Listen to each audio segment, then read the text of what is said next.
वेगवेगळ्या मागण्यांसहित कदंबा ड्रायव्हर आणि कर्मचारी संघटनेच्या वांगड्यांनी 6 सप्टेंबरासावन काम बंद दवरून आंदोलन करतले अशी शिटकावणी सरकाराक दिल्या। कदंबा सालवात्र सावन वो सेव कदंबा माझी बस स्कीम स्क्रॅप करात।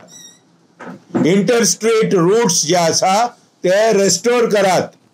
इंटरस्टेट रूट जे पहिले कदंबा ट्रान्सपोर्ट कॉर्पोरेशन चलयताले ते हेका तेका तुम्ही दिल्यात, प्रायव्हेट केल्यात, ते कदंबान चलोवचे। तिसरो डिमांड असलेलो असा तो म्हणल्यार की कमीच म्हणल्यार 300 डिझेल बसी सरकारान घेवच्यो आणि घेवच्यो। They must buy 300 diesel buses for Kadamba transport corporation आणि कदंबान ह्यो बसी चलोवपाक जाय। जे आयज इलेक्ट्रिक बसी ज्यो आहा ते कदंबाच्या अंडर ना, ते प्रायव्हेट खाजगीकरण करून दवरलेले आहा। ड्रायव्हर कोण प्रायव्हेट आहा, कंडक्टर कदंबाचो आहा अशें नाका। ड्रायव्हर, कंडक्टर, मेंटेनन्स सगळें कदंबान करपाक जाय।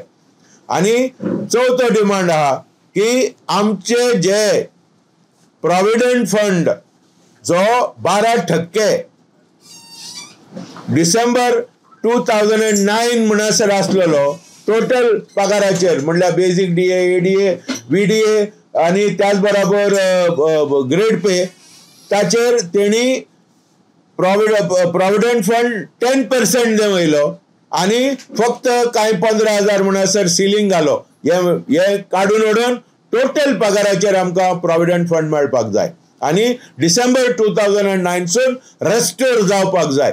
हे आमची मागणी आहा।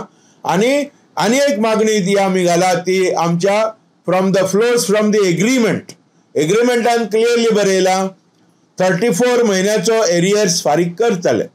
एग्रीमेंट जो जालो 13 मार्च 2024 म्हणजे या वर्सा 13 मार्च जो एग्रीमेंट जालो तान तो स्पष्ट सीएमान सांगलेलें की कामगारांक आमी गव्हर्नमेंट एरियर्स दिवपाक लायतले 34 म्हयन्याचे, जावं ते रिटायर्ड वा जावं कोणी आसूं सगळ्या कामगारांक फ्रॉम 1 जानेवारी 2016 टू 31 ऑक्टोबर 2018 34 म्हयन्याचे एरियर्स दिवचे पडटा। ते आमकां 50% एरियर्स इमिडिएटली या चवथी पयले आमकां मेळपाक जाय। ना जाल्यार आमी 6 तारीखेर सप्टेंबराच्या संपार वेतले अशें म्हणून आमी ऑलरेडी नोटीस पाठयल्ली आसा, धाडलेली आसा आणि हाचेर सगळ्या कामगारांनी एकमतान हे पास केल्लें।